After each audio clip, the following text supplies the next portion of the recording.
Amis de Facebook, bonjour.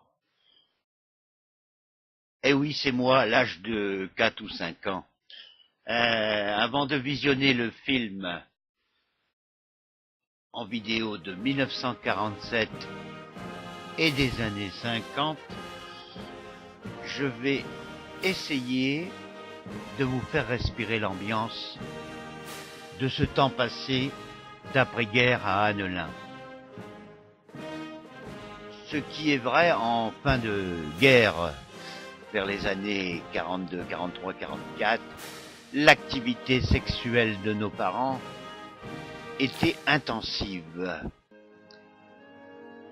Ce fut une multitude de bébés qui apparut dans les années 43, 44, 45, 46 et 47, années que l'on appela le baby boom dont je fais partie.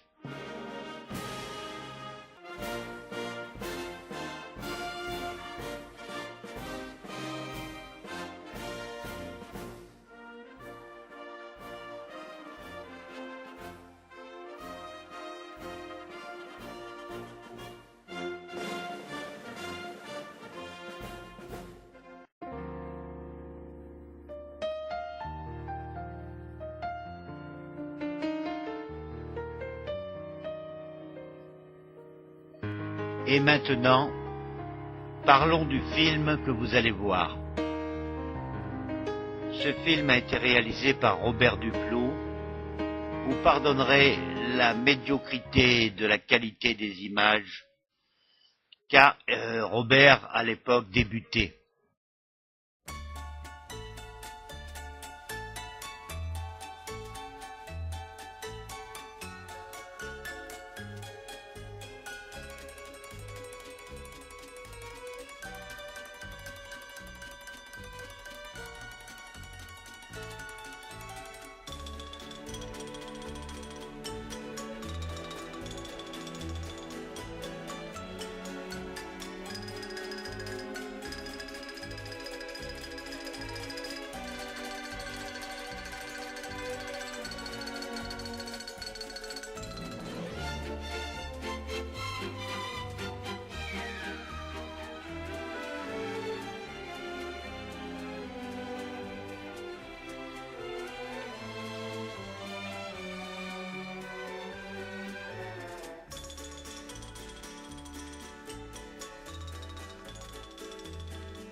Ce qui m'a marqué dans ces années de ma plus tendre enfance, c'est d'abord les couleurs. La couleur grise des pavés, des maisons, le gris des blouses des écoliers et celle des instituteurs. Le côté sombre se retrouvait le soir dans les rues mal éclairées ou dans le noir le plus complet. Quelques réverbères ou pauvres lampes diffusaient une lumière blafarde. Il fallait se munir d'une lampe de poche pour marcher sur des trottoirs en terre battue ou en carreaux branlants. Il est à noter que ces réverbères fonctionnèrent jusqu'en 1951. La rue de la Bouvaque n'était pavée qu'en partie et se terminait en terre, jusque l'ancien terrain de football, actuellement la résidence comtesse des Flandres. Gris comme la pièce de 5 francs en fer blanc, celle-ci nous permettait d'acheter des bonbons, chez Marie Coulon, rue Georges Jaurès, chez Napoléon, rue de la Bouvaque, chez la mère Picard, rue Nationale, ou chez Reveil, rue Basse. Le gris et le noir des locomotives à vapeur et ces wagons de première, deuxième et troisième classe, avec des bancs en bois, qui entraient en gare le soir à 19h, déversant dans la ville des centaines de travailleurs.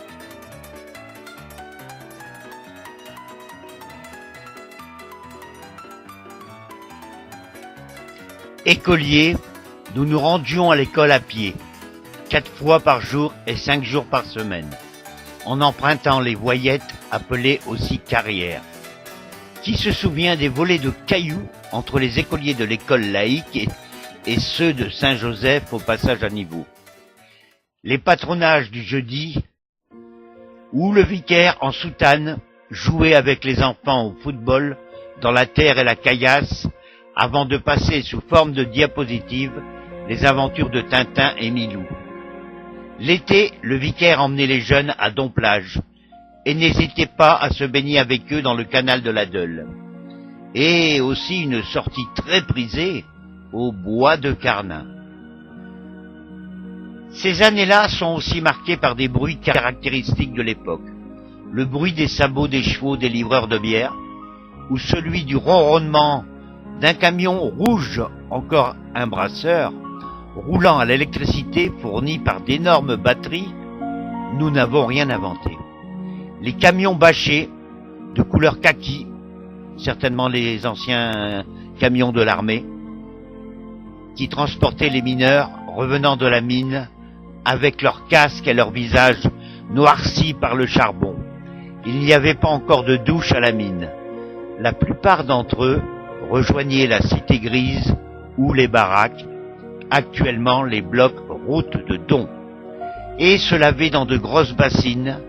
La salle de bain n'était pas chose courante comme l'eau. Le bruit de la trompette du marchand de journaux, Monsieur Bottequin, qui vendait François à la criée dans les rues l'après-midi. Les grands événements de ces années 50, fin des années 40, étaient les carnavals du Mardi Gras, où la population se déguisait. Il y avait même une cavalcade avec de vrais chevaux. Les foires au plaisir, d'abord, celle de la ville, qui redémarra après la guerre, puis celle du Marais. Celle-ci attirait des centaines de personnes de tout le canton. Des ducasses dont la plus fameuse était celle de la ville, avec ses célèbres vaches et ses balançoires géantes. La ducasse du Marais et surtout celle des baraques, dans la route de Don, qui donnait lieu à de nombreuses festivités, qui duraient toute la semaine, avec même un rebond la semaine suivante. Rappelez-vous les tartes à la crème, appelées aussi les boulis.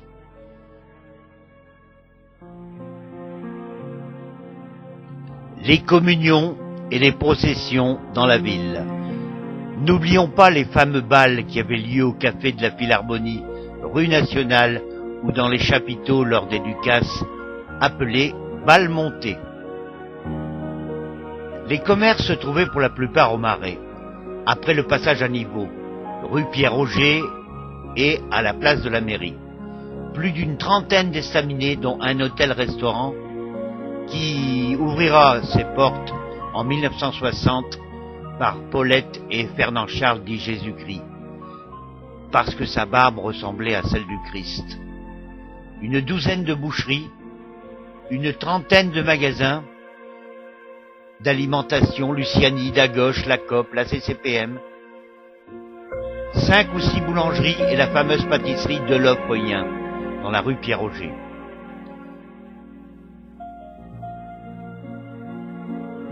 Curieusement, peu d'Annelinois tenaient ces commerces. Il est vrai que la plupart voyageaient comme colporteurs. Ces commerces étaient exploités par des gens extérieurs à la ville, et même venant de Belgique. Les deux bars, les Bordenbusch. Bonbon caramel, Esquimau chocolat. Bonbon caramel, Esquimau chocolat. Vraiment des bonbons caramel Esquimau chocolat.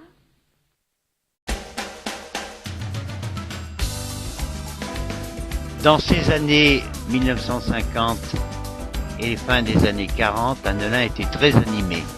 Quand sonnait midi à la sirène de la mairie, des centaines d'ouvrières de confection se répandaient dans la ville, se rendant dans les bistrots pour manger leur casse-croûte. La gendarmerie, située rue de Touraine, avait un effectif de 6 gendarmes. De Lemazur, Deveintre, Manès, Boras, Strat et le chef Capard. Ceux-ci se déplaçaient la plupart du temps en vélo. Ils faisaient également la circulation au carrefour des rues Pierre-Auger Salengro et la gare, car naturellement il n'y avait pas de feu rouge. Gare à ceux dont la plaque de vélo n'était pas en règle. Des dizaines d'autobus des compagnies La Starne, la départementale, Benoît, desservaient Annelin pour Lille ou Lens. Dans ces autobus s'entassaient parfois plus de 80 personnes pour une contenance de 50 places. En attendant le bus rue Salengro, nous regardions les bœufs et les chevaux se rendant à l'abattoir. Certains animaux réussissaient à s'échapper, poursuivis par les chevilleurs, à la grande joie de toute la population. Dans les écoles, le lait conditionné dans des petites bouteilles en verre était distribué gratuitement et livré par les camions Stanford. Les instituteurs surveillaient pour qu'il soit bu par tous les écoliers. Dans la cour de récréation, on jouait aux gendarmes et aux voleurs. Et l'hiver, sur le sol gelé, se pratiquaient de longues glissades. Pendant les vacances d'été, du 1er juillet au 1er octobre, direction la piscine chez Menu Plage, aux boîtes à clous pour la pêche aux épinocs, ou à la France pour les grenouilles. Mais bientôt Annelin allait changer.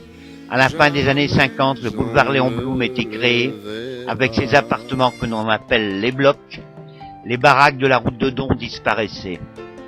Puis une percée eut lieu à côté de chez Dagoche, la Poste actuellement, pour se diriger vers un nouveau quartier, le Mézinva. Les années 70 arrivaient, une autre époque commençait, mais ceci est une autre histoire.